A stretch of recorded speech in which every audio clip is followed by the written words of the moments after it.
So have you ever actually stopped to wonder how machines are learning to bridge two completely alien languages? I mean, raw visual pixels on one hand and human words on the other. It's honestly one of the most fascinating frontiers in tech today. Welcome to This Explainer. Today, we're popping the hood to look at what makes modern artificial intelligence so incredibly powerful when it comes to, actually seeing and understanding the real world. We're going to unpack the anatomy of an AI, and specifically, we're demystifying what are known as vision language models. Okay, so here's our cognitive roadmap for today. We'll start with the vision-language bridge, then move on to how CLIP connects the dots. After that, Blip's smarter training, followed by teaching AI to reason. And finally, we'll take a peek inside the black box. Let's jump right into Section 1, the vision-language bridge, connecting pixels to text. Let's explore the basic senses of our AI. What exactly are we talking about here? Well, a vision-language model, or VLM for short, is a system explicitly engineered to process visual and textual data at the exact same time. Think of it like the ultimate translator. It's a massive technological feat because it bridges two completely different worlds, the physical, visual world we see, and the descriptive, linguistic world we speak and write in.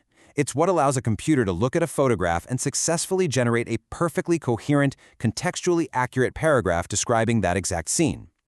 To actually pull this off, standard VLMs divide the heavy lifting into two distinct phases. First up is representation learning. This is where the AI builds an understanding of what it's looking at. It uses an image encoder and a querying transformer to align and fuse the visual and text data into one shared mathematical representation. But, as you know, understanding the world is fundamentally different from describing it. And that's exactly where generative learning comes in. It takes that fused mathematical representation and passes it directly into a frozen large language model, or LLM. That LLM acts as the generative reasoning engine to synthesize those human-readable descriptions. All right, moving on to Section 2, CLIP, connecting the dots, building the foundation. To see how this foundation builds out at a massive scale, we've got to look at OpenAI's CLIP architecture. That stands for Contrastive Language Image Pre-training.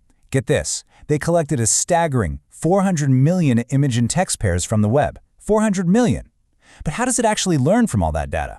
Well, it uses this really clever mathematical pipeline.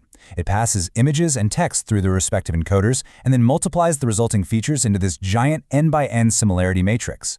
Think of it kind of like a massive matchmaking grid.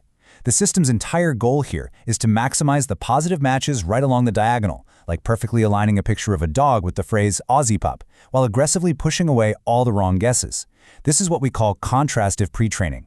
Now, what's genuinely wild about this is just how robust it makes the AI. When researchers tested a standard visual model like ResNet 101 against zero-shot CLIP, the results were just staggering. If you show a standard model tricky things, like stylized cartoon bananas or weirdly rotated photos, it completely falls apart, scoring only like 37% or 32%. But zero-shot CLIP, it jumps up to 88.9% and 72.3%. It absolutely obliterates the standard models when it's faced with these real-world curveballs because it actually understands the concept of a banana, not just the exact pixels it memorized. This right here is why these models can actually survive in our messy, unpredictable real world. Next up, Section 3, Blip, Smarter, Faster Training, Filtering the Noise. So, scraping millions of images from the web inevitably brings in a ton of garbage, noisy data, right? Enter Blip, or Bootstrapping Language Image Pre-training. Instead of training blindly on all that bad data, Blip uses this incredibly elegant three-step pipeline. First, it ingests those raw, noisy web pairs. Second, it uses a specialized module called the captioner to generate a highly accurate synthetic description based purely on the image itself. And finally, a filter module steps in. It evaluates the alignment, drops the useless web text, and keeps only the clean, highly descriptive synthetic text for training. It's literally cleaning its own data. This then evolved into Blip 2, which was designed for incredible efficiency using something called the Q-former. This is a lightweight, trainable bottleneck. It bridges the gap by extracting visual features and routing them right into a large language model. But here's the absolute secret sauce. It keeps that massive, heavy-duty LLM, the main brain, completely frozen. It only trains this tiny little translator module, which saves an immense amount of computing power. And that is exactly how we're getting closer to running these insanely powerful models on our everyday devices.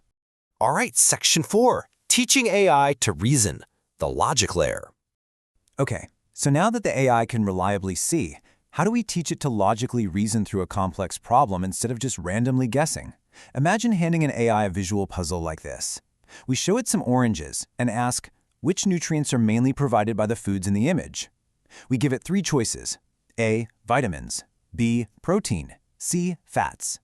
To actually solve this, the AI has to first recognize the image and then tap into its knowledge base to figure out what's inside that specific food.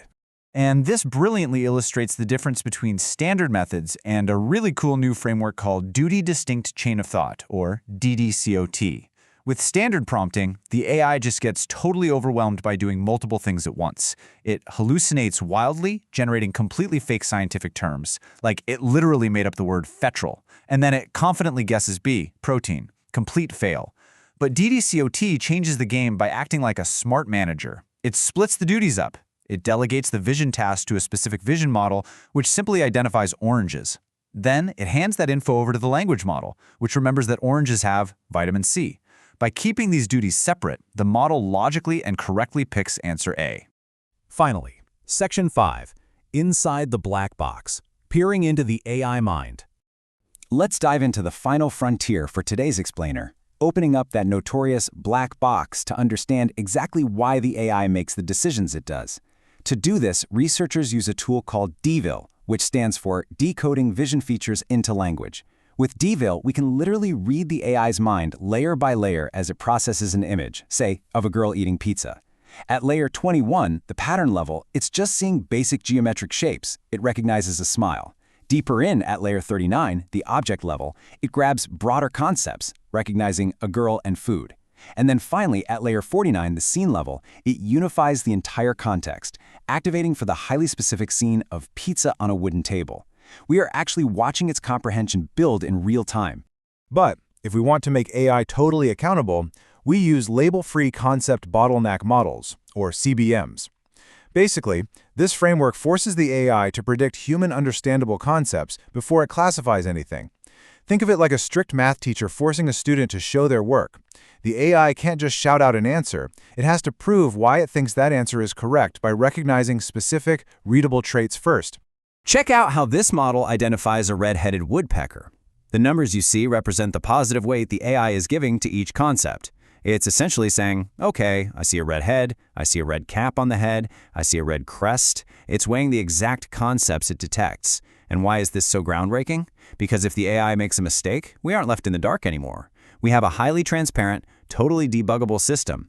We can look at this exact list of concepts and know precisely which physical trait it misinterpreted. Which brings us to a really powerful concluding thought. To make AI truly accountable, we must force it to justify its decisions using human understandable concepts before it gives us the final answer. As we've seen today, bridging that gap between pixels and text is only half the battle. The future of transparent machine learning relies entirely on explainable AI. The tools are already here, from clip and blip to duty-distinct reasoning and concept bottlenecks. So the question I want to leave you with today is this. How quickly will these transparent, accountable models finally replace the opaque black boxes that are currently running so much of our daily lives? Thanks so much for joining me on this explainer, and keep questioning the tech around you.